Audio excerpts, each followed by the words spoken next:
লাগবে তো আমার। এবার ছুটিতে এসে কোথাও যাওয়া হয়নি, জানো তো কি বলবো তোমাদের, শুধু মায়ের দর্শন করতে এসেছিলাম। তো বলল ঠিক আছে পুজো যখন হয়ে গেছে চলো একটু ঘুরে আসি, টুকটাক কিছু মানে এদিক ওদিক একটু ঘুরি, টুকটাক কিছু কেনাকাটা থাকলে করো। তারপর আমি বললাম ঠিক আছে পেয়েছি মকা, কিছু কিনে নিই। কিছু কিনে নিই বলতে এখানে যে ছোট ছোট দোকানগুলো ছিল, ছোট বড় সব দোকানে, তোমরা যারা নৈহাটি এসছো জানো, সমস্ত দোকানের যে কুর্তি কালেকশনগুলো দেখলাম বেশ ভালো আছে। তো আমি বললাম ঠিক আছে তাহলে আমি দুটো কুর্তি নিই। তো আমি দুটো নিলাম, একটা ওয়ান পিস নিয়েছি, আর মনার জন্য এখান থেকে নর্মাল যে কটনের ফ্রকগুলো হয় বেশ ভালো। তো বললাম ঠিক আছে কটনের ফ্রক নিয়ে নিচ্ছি। তো নিয়ে তো নিলাম, কিন্তু আমার ছেলে ও নিচের দোকান থেকে কেনাকাটা কিছুতেই করবে না, ওর হলো শপিং মল চলো, সামনেই মল ছিল। তো চলে এলাম, মানে ও নেবেই না। আমি বললাম বাবা এখন তো কেনাকাটা করতে আসিনি, যে কোনো একটা টি শার্ট নিলেই তো হবে। না না আমি এখান থেকে নেব না। তো ঠিক আছে কি আর করা যাবে, তো এখানে চলে এলাম। আমি বললাম ঠিক আছে আজকে যেহেতু কেনাকাটা করতে আসিনি, শুধু পুজো করতেই এসেছি, আমরা সবাই একটা একটা নিচ্ছি, তুমি একটাই নেবে। তারপর এখান থেকে এই টি শার্টটা নিয়ে নিল। তারপর দেখো ঝামেলা, নিচের থেকে কেনাকাটা করতাম বেরিয়ে যেতাম, যেহেতু উপোস হয়েছি ভালোও লাগছে না, আবার লিফটে উপরে ওঠো নামো যাই হোক ঝামেলা তো থাকে। তারপরে একটু এখানে ছিল মন্দিরের সামনেই একদম পেঁয়াজ ছাড়া সেই আলুর কি বলে চাট, সেটা খাওয়া হলো। তারপরে এখান থেকে আবার দিদিভাইয়ের দোকান থেকে আবার একটা ব্যাগ নিলাম, আর এই একটা ড্রেস, একটা লং স্কার্ট, বাট খুব সুন্দর ছিল। আর এই দিদির কথাবার্তাও এত ভালো ছিল।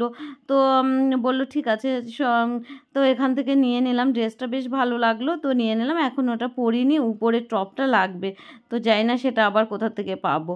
তো নিচেরটাই শুধু নিয়েছি ঘেরাটা। আর ব্যাগগুলোও খুব সুন্দর ছিল, সুন্দর সুন্দর ব্যাগ ছিল, যার জন্য আমি ব্যাগ নিয়ে নিলাম। এই ড্রেসটাও ভীষণ পছন্দ হয়েছিল। এবার কত নেব বলো, কত নেওয়া যায়। এসেছিলাম ঠাকুরের পোশাক, ঠাকুরের কাছে পুজো দিতে, টুকটাক কেনাকাটা করলাম। ব্যাগগুলোও বেশ ভালো ছিল বলে একটা ব্যাগই নিয়েছি, বেশি কিছু নিইনি। আর দেখো ব্যাগগুলো বেশ খুব যে দাম তাও না, 180 টাকায় ছিল।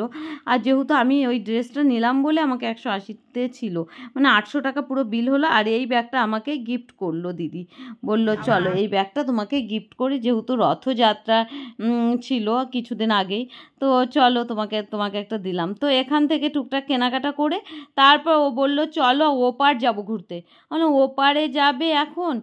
বললো হ্যাঁ। তো আমি তাড়াতাড়ি করে এক বোতল ঠান্ডা জল নিয়ে নিলাম। জল আমাদের কাছে ছিল, শেষও হয়ে গেছে, আর না গরমে আর ভালো লাগছে না, মনে হচ্ছে একটু ঠান্ডা জল পেলে মনে হয় জীবনটা ফিরে পাবো। একটু জল খেলাম, তারপরে বুঝতেই পারছো ভীষণ মজা হচ্ছে। এমনিতেই জল দেখতে বাচ্চারা ভীষণ ভালোবাসে, যাই হোক। তো চড়ে বসেছি এখানে, একটা দুটো বললাম একটু রিলসও করি। তারপর চলো ওপারে চলে এসেছি। ওপারে ঘুরবে কি, ওপারে অ্যাকচুয়ালি টাইম নিয়ে আসলে অনেক ঘোরার জায়গা আছে, কিন্তু সেইভাবে তো সময় নিয়ে আসা হয়নি। তো এখানে ওরা লুচি আর কচুরি তরকারি খাচ্ছে, নিরামিষই বলছিল, কিন্তু আমি তবুও খাইনি। বাইরের কেনাকাটা আমি একটা কেক নিলাম, বাপুজি কেক। তো বাপুজি কেক তো নর্মালি হয়। তারপরে একটা চা নিয়ে নিলাম, ব্যাস এটাই খেলাম।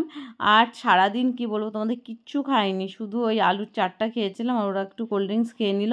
তারপর দেখো ঘোরার পথে ওরে ভিড় ওরে ভিড়। তো যাই হোক ভিড়ভাড়টা শেষ করে এখন আমাদের পৌঁছাতে হবে সামনের দিকে, কারণ ভালো লাগে না, আজকের দিন ঘোরার জন্য ভালো না। টুকটাক কেনাকাটা হলো, তারপর বলছে স্নান করব, গামছা কিনতে চলে এসেছি। কোনো দোকানে গামছা ছিল না, খুঁজতে খুঁজতে চলে এসেছি, মানে গরম লেগে গেছে এখন স্নান করতে হবে, কি আর বলবো। তারপর দেখো তিনজনেই নেমে পড়েছে স্নান করতে, শুধু আমি ওদের বসে বসে ওদের ব্যাগগুলো পাহারা দিচ্ছি। আর ওরা স্নান করতে গেল, তো বললাম ঠিক আছে স্নান করো। তারপর ঘোরার পথে বুঝতেই পারছো ট্রেনের মধ্যে ছিল বেশ ভিড়। মনাকে তো একজনের কোলে বসিয়ে দিলাম, আর আমরা মানে তবুও যাওয়ার পথে না কষ্ট হয়নি, মায়ের দর্শন করে এলাম, বেশ ভালোই লাগলো। এসে একটু ফ্রেশ হয়ে স্নানই করেছি আমি আবার। তারপরে পটল ভাজা, আর এদিকে মুগ ডাল রান্না করছি, আর গরম ভাত, আর একটু আলু মাখা করব লঙ্কা ভাজা দিয়ে। মানে বুঝতেই পারছো এই যা পরিস্থিতি আমার, মানে একটু তৃপ্তি করে একটু ভাত খাবো, একটু রেস্ট করব। আর দেখো আমার খাবার রেডি। তো আজকে ব্লগটা এই অবধি, কেমন লাগলো অবশ্যই কমেন্টস করে জানিও। টাটা।